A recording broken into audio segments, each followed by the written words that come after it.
베드로 후서는 베드로의 두 번째 편지입니다. 베드로 자신이 3장 1절에서 둘째 편지라고 언급을 했습니다. 베드로 전서를 보낸 후에 약 2년이 지난 후에 베드로 후서가 쓰여진 것으로 보고 있습니다. 베드로 전서에서는 오늘날 터키 북부 지역에 흩어져 있는 그리스도인들에게 예수 그리스도를 통해서 이루어진 구원에 대한 증언과 예수 그리스도를 믿기 때문에 당하는 박해를 잘 견디도록 격려한 책입니다. 반면에 베드로 후서는 주로 교회 안에 침투해 들어온 거짓 교사들에 대해서 경계하고 교회 공동체를 보호하기 위해서 쓰여진 책임을 확인할 수가 있습니다. 베드로 후서의 몇 구절을 살펴보면 베드로 자신이 죽음이 임박한 줄 알고 마지막 유언처럼 쓰여진 책이구나 하는 것들을 확인할 수가 있습니다. 디모데 후서가 바울의 유언서라고 말한다면 베드로 후서는 베드로의 마지막 유언과도 같은 책이다 말할 수가 있겠습니다. 그렇다면 베드로가 당부했던 말이 무엇이었을까요? 자신의 편지를 통해서 성도들이 깨어나기를 원했습니다. 베드로 후서에서는 여러 번 나오는 표현이 생각나게 한다는 말이었습니다.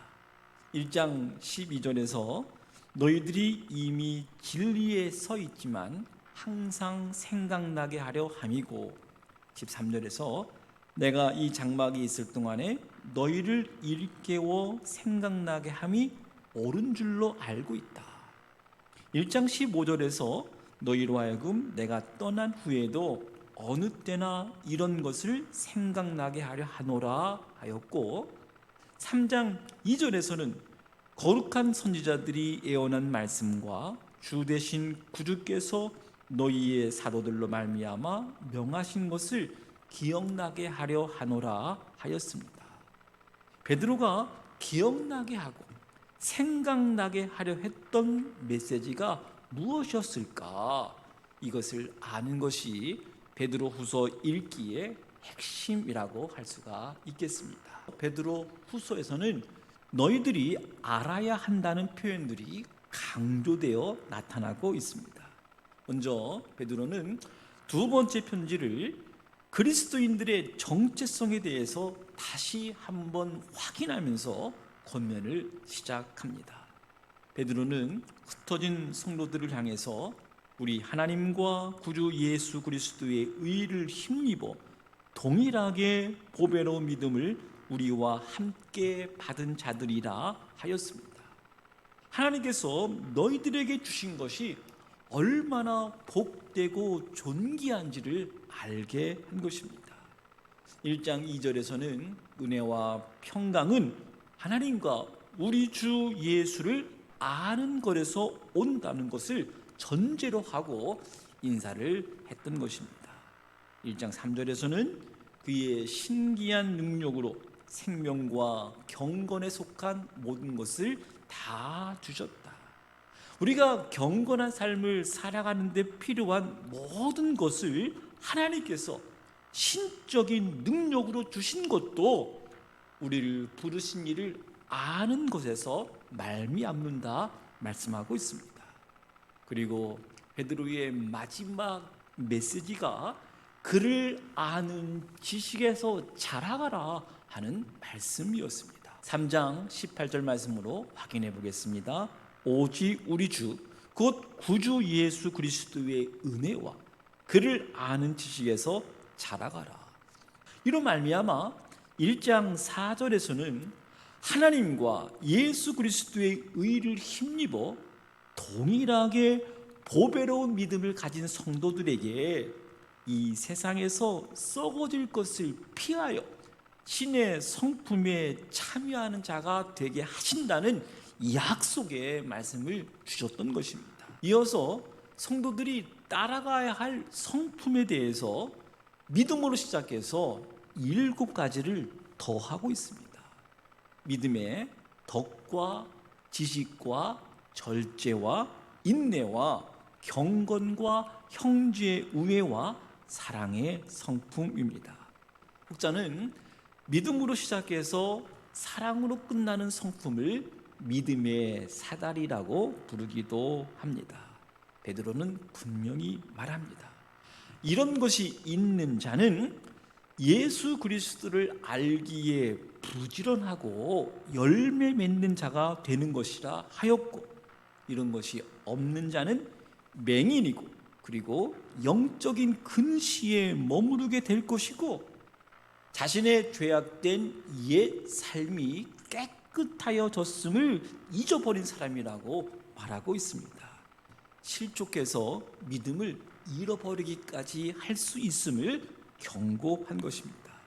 그러기에 베드로는 이 믿음이 흔들리지 않도록, 그러므로 형제들아 더욱 힘써 너희 부르심과 택하심을 굳게 하라. 너희가 이것을 행한즉 언제든지 실족하지 아니하리라 말씀을 해 주었습니다. 이같이 하면, 즉 부르심과 택하심을 굳게 하면 영원한 나라에 들어감을 넉넉히 얻게 된다고 말씀을 해 준 것입니다. 베드로는 이 말씀을 마친 후에 이어지는 말로 또다시 그러므로 너희들이 이 진리를 알고 있지만 항상 생각이 나도록 베드로 자신이 보고 들었던 경험했던 사건을 증거로 제시해 주었습니다. 베드로는 변화산에서 보았던 예수 그리스도의 모습, 예수 그리스도의 위엄과 영광을 친히 본 자임을 말하였습니다. 여러분, 베드로가 왜 이 사건을 증거로 제시했을까요? 베드로가 그의 두 번째 편지에서 성도들에게 그렇게 기억나고 생각나기를 원했던 메시지는 예수 그리스도께서 자신이 하신 말씀대로 다시 오신다는 것을 강조하기 위함이었습니다. 베드로는 1장 16절에서 우리 주 예수 그리스도의 능력과 강림하심은 교묘히 만들어낸 이야기가 아님을 말한 것입니다. 그 거룩한 산에서 직접 그의 위엄과 영광을 눈으로 보았고, 하나님께서 내 사랑하는 아들, 내 기뻐하는 자라 하실 때에 예수님이 하나님 아버지께 존귀와 영광을 받으신 분이심을 들었다는 것입니다. 더 확실한 증거는 예수님께서 구약에서부터 예언된 메시아 그리스도의 오심에 대한 확실한 예언의 말씀이 있었다는 것입니다. 베드로는 예수 그리스도의 재림의 때에 성도들이 함께 동참할 때에 그 영광을 1장 19절에서 어두운 데를 비추는 등불 같으니 날이 새어 샛별이 너희 마음에 떠오르기까지 이렇게 표현합니다. 샛별이 너희 마음에 떠오르기까지, 이 말씀은 주님이 재림하시는 날을 의미합니다. 주님이 재림하시기 전까지 이 땅이 어둠 가운데 있다는 것을 말하기도 한 것입니다. 베드로는 1장에서 주의 재림에 대한 증언과 증거들, 다시 말하면 구약의 예언의 말씀과 사도인 자신이 보고 들었던 변화산 경험으로 서술한 다음에 2장에서는 주의 재림을 부인하는 거짓 교사들의 미혹에 경계해야 함을 말씀을 해주고 있습니다. 베드로는 이들을 이단이라 하였습니다.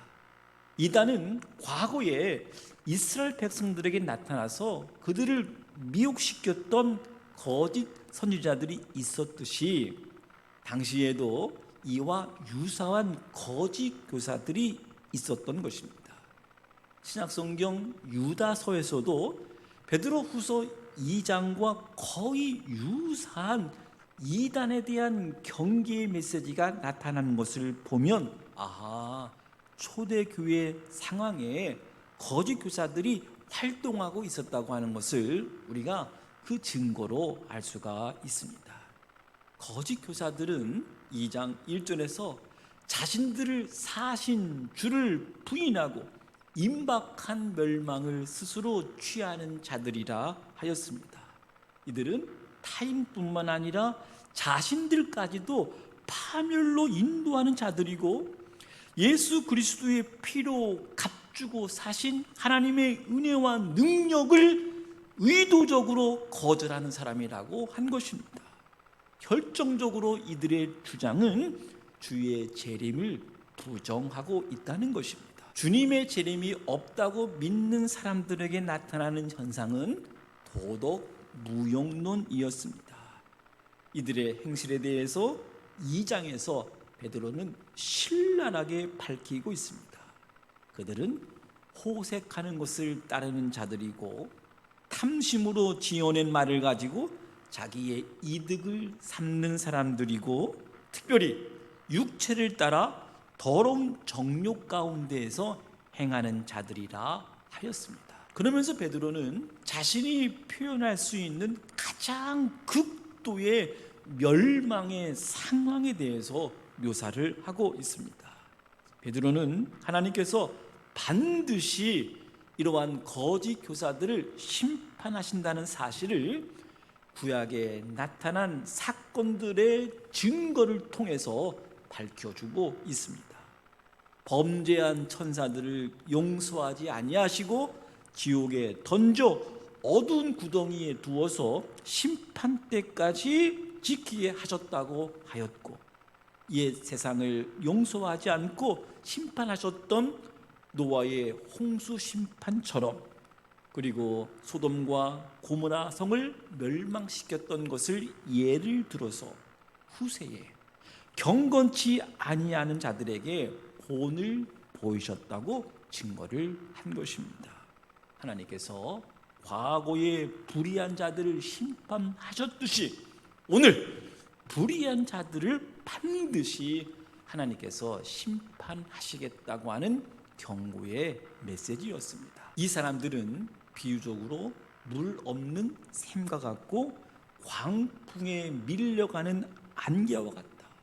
그들을 위해서 캄캄한 어둠이 예비되어 있다고 말씀하고 있습니다.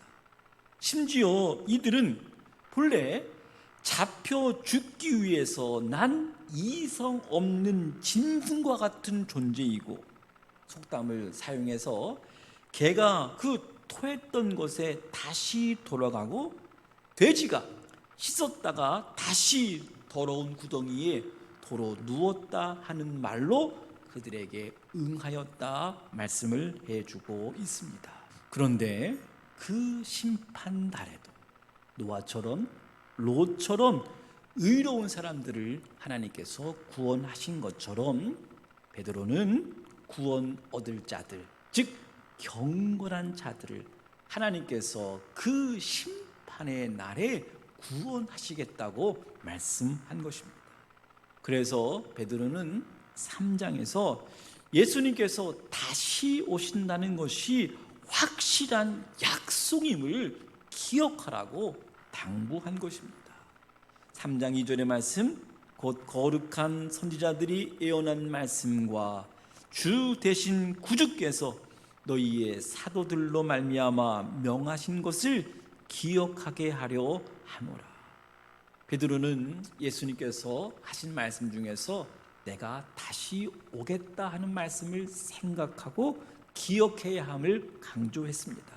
뿐만 아니라 예수님의 재림은 구약의 거룩한 선지자들을 통해서 예언한 말씀이고 주 그리스도께서 사도들에게 명령하신 것임을 기억하라고 말씀해 준 것입니다. 베드로는 2장에서 이단에 대한 비판과 그들의 멸망에 대해서 증거하였다면 3장에서는 그들의 주장에 대해서 논리적으로 반박하고 바른 종말 신앙에 대해서 깨우쳐주고 있습니다. 마지막이 없다고 말하는 사람들이 있었습니다. 3장 4절에 보면 주께서 강림하신다는 약속이 어디 있느냐? 조상들이 잔 후로부터 만물이 처음 창조될 때와 같이 그냥 있는 것이 아니냐. 또 한 가지, 예수 그리스도의 재림을 부정하거나 잊고자 하는 사람들은 예수님이 아직도 재림하지 않으셨다는 말을 합니다. 이 주장은 당시의 주장뿐만 아니라 그때로부터 2000년이 지난 오늘날에는 더 합당한 주장이라고 말할 수가 있을 것입니다. 그러나 베드로는 3장 8절에서 사랑하는 자들아, 주께는 하루가 1000년 같고 1000년이 하루 같다는 이 한 가지 사실을 잊지 말라. 하나님의 시간과 우리가 생각하는 시간 개념이 다르다는 것입니다. 우리에게는 1000년이 하나님께는 하루처럼 여겨질 수 있다는 것입니다. 뿐만 아니라 우리 가운데 주님이 더디 오신다고 불평하는 사람들이 있습니다. 그러나 베드로는 심판을 말하면서도 하나님의 궁극적인 계획, 하나님의 궁극적인 뜻을 3장 9절에서 분명히 말씀을 하셨습니다. 오래 참으시는 하나님의 성품을 보여주는 구절입니다. 조금이라도 늦게 오시는 것은 그들을 미워해서가 아니라 오래 참으사 회개하기에 이르기를 원하시는 진정한 하나님의 마음이었습니다. 3장 9절의 말씀을 경청하십시오. 주의 약속은 어떤 이들이 더디다고 생각하는 것 같이 더딘 것이 아니라 오직 주께서는 너희를 대하여 오래 참으사 아무도 멸망하지 아니하고 다 회개하기에 이르기를 원하시느니라. 그러나 하나님의 오래 참으심은 영원히 계속될 것이 아님을 깨우치고 있습니다. 주의 날이 도둑같이 오게 될 것이고 그 날에는 하늘이 큰 소리로 떠나가고 물질이 뜨거운 불에 풀어지고 땅과 그 중에 있는 모든 일이 다 드러나게 될 것을 경고하고 있습니다. 여러분, 자신의 삶에 대해서 심판이 있다는 것을 기억하면서 사는 것과 마지막 심판이 없다고 생각하고 살아가는 삶은 분명 다를 것입니다. 주님의 재림을 믿는 자는 자신의 정욕대로 결코 살 수 없을 것입니다. 재림을 기다리지 않으면 열심히 살지 않을 것입니다. 주님의 재림에 대한 약속은 더딘 것이 아닙니다. 혹 우리가 생각하기를 더딘 것처럼 여겨져도 실제로 그런 것이 아니라 한 사람이라도 더 구원함에 이르도록 하나님께서 오래 참고 계심을 우리가 알아야 하겠습니다. 이러한 종말의 때에 심판이 일어나지만 오히려 거룩한 행실과 경건함으로 하나님의 날이 임하기를 사모하는 자들에게 그 약속대로 의가 있는 새 하늘과 새 땅을 유업으로 줄 것을 말씀해 주었습니다.